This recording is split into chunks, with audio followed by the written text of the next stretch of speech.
Salut à tous et bienvenue sur la chaîne de We Make Dragons. Aujourd'hui, c'est la première vidéo d'un cycle Quichotte, c'est-à-dire que j'ai prévu de réaliser tout un ensemble de vidéos dans les mois qui vont suivre pour vous former de A à Z sur ce merveilleux logiciel qu'est Quichotte. Je vous propose une vidéo de moins de 30 minutes qui va vous permettre d'avoir toutes les clés, toutes les bases pour commencer à travailler très rapidement avec Quichotte en moins d'une heure. C'est parti, on se retrouve de l'autre côté. Alors la première chose à faire quand on est dans Quichotte, ça va être bien entendu d'importer notre fichier. Donc en description, je vous ai mis le lien pour télécharger le projet sur lequel on va travailler. Et ce projet, c'est un objet qui s'appelle Puppy et qui a été édité par l'éditeur de design Magis. Quand vous importez, il y a un truc à changer parfois quand ça se passe pas très bien, c'est l'orientation vers le haut. Si votre projet, quand vous l'importez, n'a pas la tête orientée vers le haut, mais plutôt à 90 degrés, il faut juste changer ici l'axe de Y à Z. Dans 80% des cas, par défaut, c'est renseigné Y et ça fonctionne. Donc, go, import, voilà. Donc là, on a notre projet. On a notre modèle 3D, pardon. L'interface de Quichotte, elle est découpée en deux parties. La première, c'est la librairie. La librairie, la partie de gauche, comme son nom l'indique, c'est celle qui va recenser toutes les ressources qui vont nous servir à appliquer des matériaux, des environnements, c'est-à-dire des lumières, des textures, etc., à notre projet. Le deuxième panneau qui est essentiel, c'est le panneau projet. Le panneau projet, qui est à droite, lui, il va plutôt correspondre à tout ce qui est modification. Donc en gros, par exemple, je vais prendre un matériau, je vais le glisser sur mon produit, et ensuite, je vais modifier mon matériau à droite. Donc il y a vraiment un workflow qui va de gauche à droite. Allez, on va faire ça rapidement. Donc les matériaux, vous verrez, ils sont parfaitement rangés, donc c'est plutôt pas mal, c'est en anglais, mais on s'y retrouve. Allez, on va aller dans les plastiques. Hop. Alors les matériaux, c'est quelque chose qu'on verra un petit peu plus en détail quand j'aurai un petit peu plus de temps et que j'attaquerai une vidéo dédiée à la librairie de matériaux, mais c'est promis, je le ferai. Donc je vais dans les matériaux, dans les plastiques, pardon, je vais prendre des plastiques durs. Et là, vous voyez, à chaque fois, donc on a soit des mats, brillants ou avec des textures, des aspects surface. Allez, on va rester sur du shiny, peu importe. Et vous voyez, pour appliquer un matériau, c'est plutôt simple. Je maintiens le clic gauche, hop, je me mets dessus, je relâche, et c'est fini. C'est plutôt simple, c'est plutôt évident. Si vous voulez tourner autour de votre projet, ça va se passer avec la souris, vous n'avez pas besoin de raccourci clavier. Clic gauche, vous maintenez le clic gauche, vous tournez, ça vous fait une rotation. Vous faites de la molette, avant, arrière, ça zoome, ça dézoome. Et si vous cliquez sur la molette, vous maintenez le clic, on fait ce qu'on appelle du panoramique. Donc, ces outils-là, vous les retrouvez ici. Tourneviré, panoramique, chariot, ce que j'appelle le zoom. Voilà. Plutôt simple. Les matériaux, donc vous avez vu, on va pouvoir aller gratter là-dedans, on va aller pouvoir prendre, tester. Voilà. Ça fonctionne plutôt bien, c'est immédiat. Je vais passer. Hop, voilà, ce sera plus rapide, plus fluide. Je vais vous apprendre tout de suite une petite subtilité. Admettons que j'applique 2 fois le même matériau à 2 entités différentes. Il va me demander si je veux lier les matériaux dupliqués. C'est-à-dire qu'il se dit, ok, attends, tu m'as mis le matériau ici, tu me l'as remis là. Ça veut sans doute dire que ces 2 éléments ont le même matériau. Est-ce que tu veux qu'on les lie? On va mettre oui. À ce moment-là, les 2 matériaux sont liés. Et ce qui va se passer, c'est que quand je vais en modifier un, je vais modifier toutes les occurrences qui sont liées à cet élément. Pour délier, parce que forcément, ce qu'on peut faire, on peut le défaire, la petite astuce, c'est de faire un clic droit, séparer la matière. Quand vous faites ça, vous avez cassé le lien, et à présent, les deux sont totalement indépendants. Vu qu'on est dans les petites astuces, je vais en profiter pour vous montrer le raccourci, enfin les 2 raccourcis qu'il faut connaître par cœur pour gagner du temps. Pour copier des matériaux et ensuite les coller sur un autre élément, simplement, vous allez maintenir la touche Shift, donc majuscule, clic gauche sur le premier élément, je maintiens toujours Shift, clic droit sur le deuxième élément, clic droit sur le troisième, ainsi de suite. Ce que ça a fait, c'est que ça a copié, collé, collé. Donc je répète, Shift, clic gauche, Shift, clic droit, clic droit, clic droit. Bien entendu, comme je les ai collés, ils ont été automatiquement liés. Donc c'est bien, ça vous fait refaire la petite manip, clic droit, séparer la matière.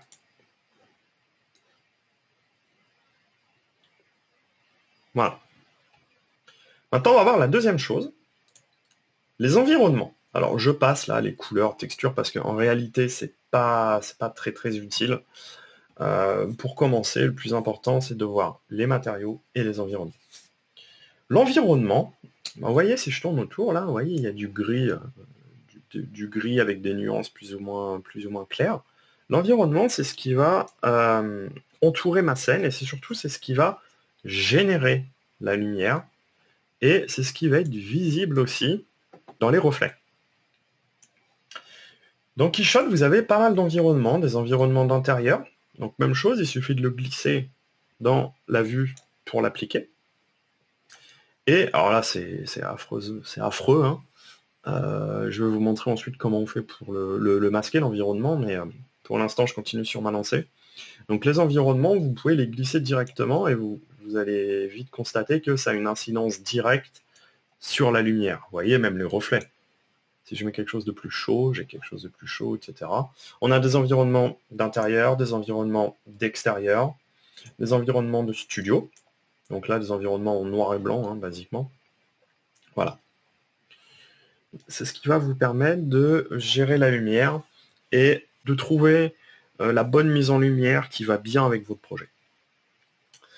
Alors tout à l'heure, je vous ai dit que on avait la possibilité, quand on met un environnement, on peut rajouter des arrière-plans. Vous voyez là, hop, c'est bien, mon environnement, ma lumière, elle me plaît, mais c'est moche quoi de voir ça derrière là, avec le sopalin, c'est vraiment pas sexy quoi.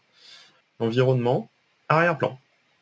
Et là pareil, dans les arrière-plans, c'est le même principe, hein, vous le glissez. Bon, en gros, qu'est-ce que ça fait? Ça vous met une image, hein, c'est un JPEG. Hein. Ça vous met un JPEG.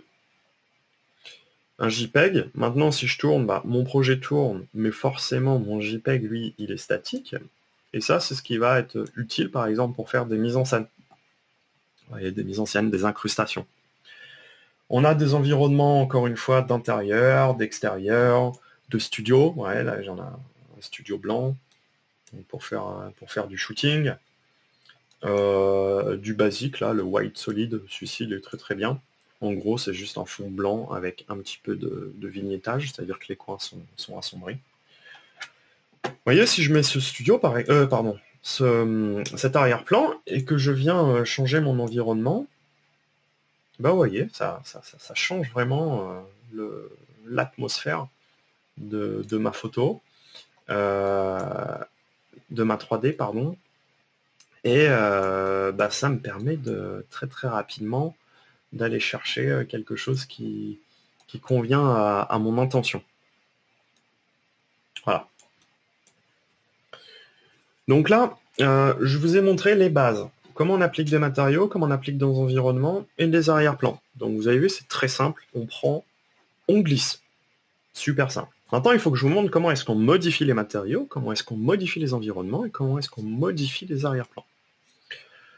Pour modifier un matériau, c'est très simple. Il suffit de double-cliquer sur l'élément. Vous voyez? Hop, je double-clique.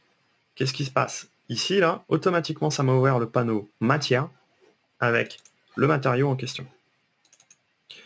Alors, quand on va chercher un matériau ici qui s'appelle peinture métallique, si je double-clique, hop, ça m'a ouvert ici l'onglet avec un matériau de type peinture métallique. Les types de matériaux, il y en a énormément. C'est quelque chose qu'on détaillera dans une formation future. Je prendrai le temps de faire des exercices appliqués, par exemple. Un exercice sur les plastiques, un exercice sur les textiles, un exercice sur le métal, un exercice sur le liquide, etc. On va passer, voilà, juste pour le principe, je vous montre. Si je décide, par exemple, que ce matériau, finalement, je veux que ce soit un métal, je change, il conserve la couleur, et il me l'a converti en métal. Donc vous avez vu, il y a moins de choses. Par exemple, si je dis que c'est un liquide, je vais avoir des options disponibles. Une peinture, certaines options. Je sais pas, si je mets un diffus. Diffus, c'est le truc de base, bah, il n'y a pas grand-chose. Donc, c'est-à-dire qu'en fonction du type de matériau, on va avoir plus ou moins d'options pour régler ce matériau. C'est logique. Il y a des matériaux, par exemple, où on aura la possibilité de mettre de la transparence, d'autres pas. Un métal, il n'est pas transparent. Il n'y a aucun métal qui est transparent, donc bah, on n'a pas d'option pour la transparence. Par contre, on a une option de rugosité. C'est intéressant ça. La rugosité, c'est ce qui va nous permettre, vous voyez, de faire ce côté un petit peu matifié, un peu anodisé du métal, plutôt que d'avoir quelque chose ultra shiny, ultra brillant. Il y a beaucoup de matériaux dans la bibliothèque, hein, comme je vous ai dit, je prendrai le temps de détailler ça dans une vidéo plus tard. Donc là, je vous ai montré comment on éditait la matière. Maintenant, il faut que je vous montre comment on édite l'environnement. Donc l'environnement, c'est ce qui va gérer la lumière. Et ici, on a un onglet environnement. L'onglet environnement, quand vous arrivez, ça ressemble à ça. Et selon ce que vous avez mis comme environnement, ben, vous voyez que là, c'est personnalisé. Le principe de l'environnement, c'est que c'est une image qui englobe la scène, en fait. Si je dézoome, normalement, au bout d'un moment, on va le voir. Alors, pourquoi on ne le voit pas? Voilà. Alors, en fait, voilà, on ne le voyait pas parce qu'il y avait une image d'arrière-plan. Je vous en parlerai après. Le principe de l'environnement, c'est qu'on va pouvoir générer de la lumière à partir d'une image qui est mappée, en fait, qui est texturée tout autour, à 360. C'est-à-dire que quand je glisse une image ici, en fait, vous voyez, cette image, elle est appliquée tout autour de ma scène. Donc, c'est de la lumière virtuelle, hein. Le principe, c'est qu'il y a des zones de blanc, des zones de noir dans mon environnement. Et le noir égale absence de lumière, le blanc égale lumière. C'est-à-dire que là où il y a des zones blanches, la lumière va être émise, et là où il y a des zones noires, il n'y aura pas de lumière. C'est plutôt simple. L'avantage de Keyshot, en fait, c'est de travailler avec son environnement et du coup de pouvoir mettre en lumière très très rapidement un projet, alors qu'avant, on va dire dans le logiciel plus traditionnel, il fallait positionner des lumières, etc. à la main, choisir la puissance, voilà. C'était assez compliqué. L'avantage des environnements, c'est aussi qu'on a la possibilité très facilement de régler la luminosité. Donc en gros, bah, l'intensité de la lumière. On a la possibilité aussi de gérer le contraste, donc l'écart qu'il va y avoir entre les zones les plus sombres et les zones les plus lumineuses. Donc on aura une lumière plus ou moins fade ou plus ou moins agressive. L'autre intérêt de ces environnements, c'est qu'on va pouvoir tout simplement jouer sur la rotation, c'est-à-dire le faire tourner autour du projet, et du coup, on va pouvoir chercher la bonne lumière qui va bien, la bonne prise de lumière, les bonnes ombres qui nous plaisent, etc. Tout à l'heure, je vous ai montré, quand on met un environnement comme celui-ci, hop, voilà, par défaut, si vous n'avez pas mis d'arrière-plan, l'environnement est visible. Ça, c'est vraiment affreux. Si vous avez glissé un arrière-plan, il n'est plus visible. En fait, ça se passe ici. Je suis toujours dans mon onglet environnement, et vous voyez, je vais fermer pour qu'il y ait un petit peu plus de place. Vous allez voir que vous avez plusieurs options ici.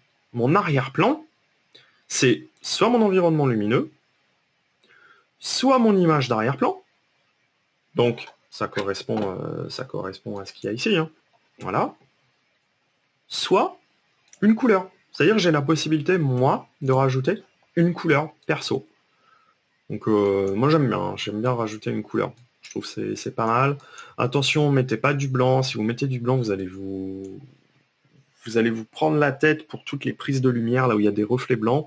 C'est pas très visible, donc moi je vous conseille de travailler sur un fond gris ou de couleur pour vraiment pouvoir apprécier, vous voyez, ces zones-là, là, la manière dont il va y avoir des petits reflets là autour. Ça, si vous êtes sur un fond blanc, vous n'allez pas pouvoir le gérer, et ce serait dommage.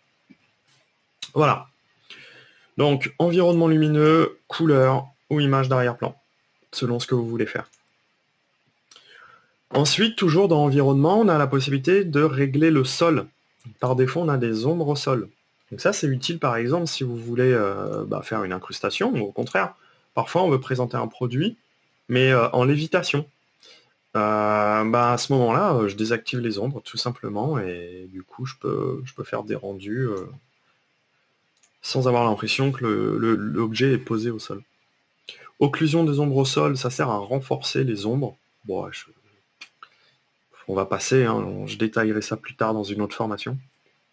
Réflexion au sol, par contre, ça c'est intéressant, ça va vous permettre de gérer des reflets sur le sol.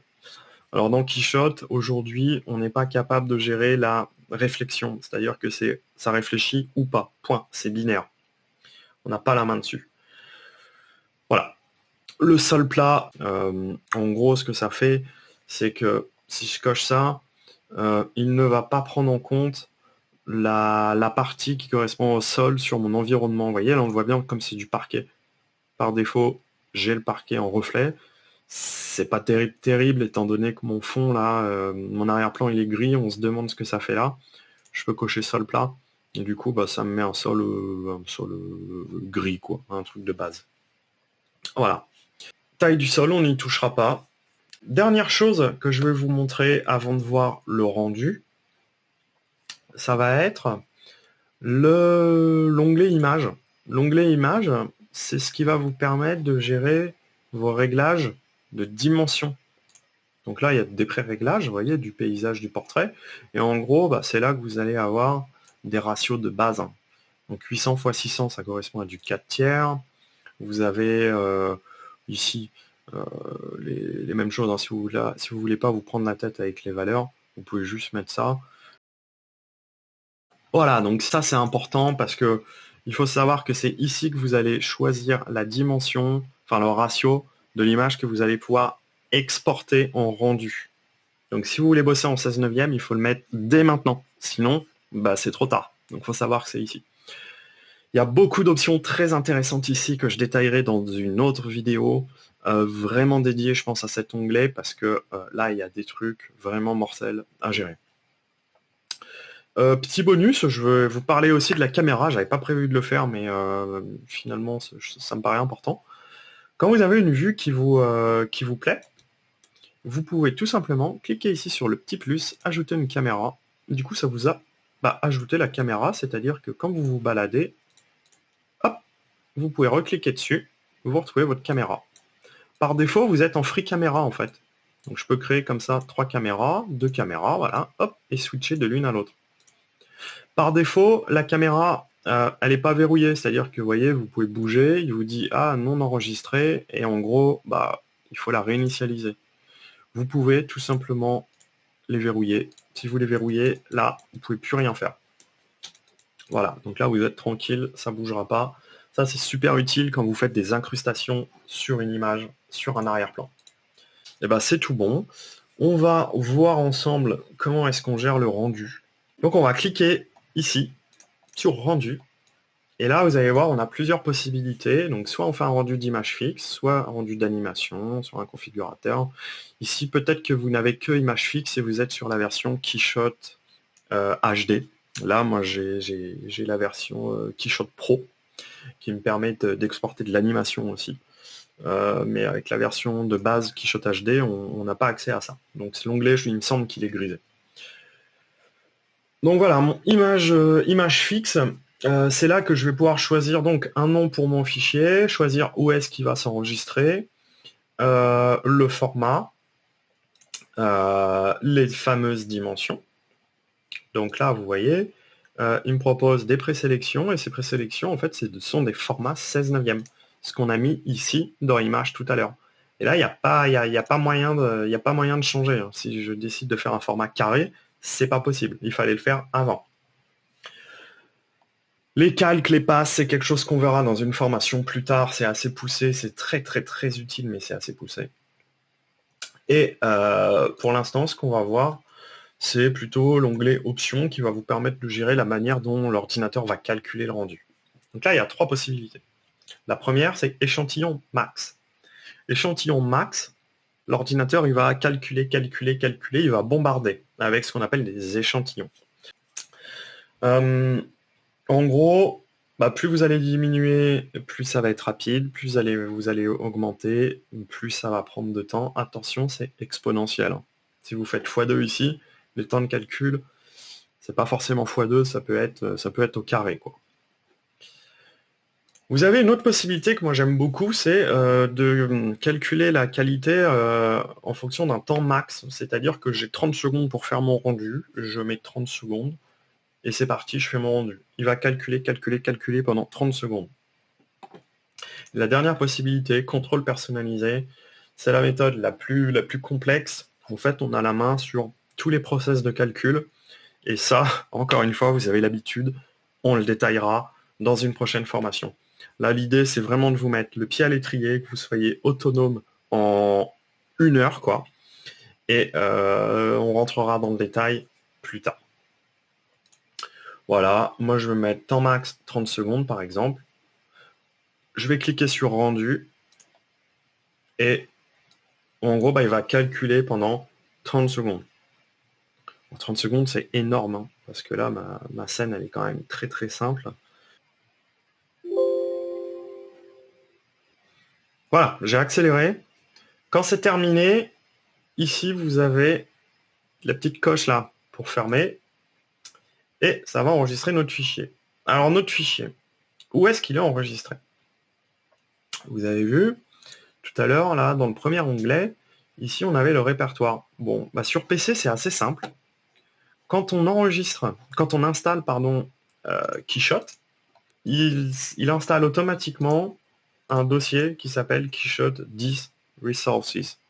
Quichotte 9, Quichotte 8, ça dépend de votre version. Et quand vous allez là-dedans, hop, vous avez Renderings. Et là, c'est magnifique. Vous avez l'image. Voilà.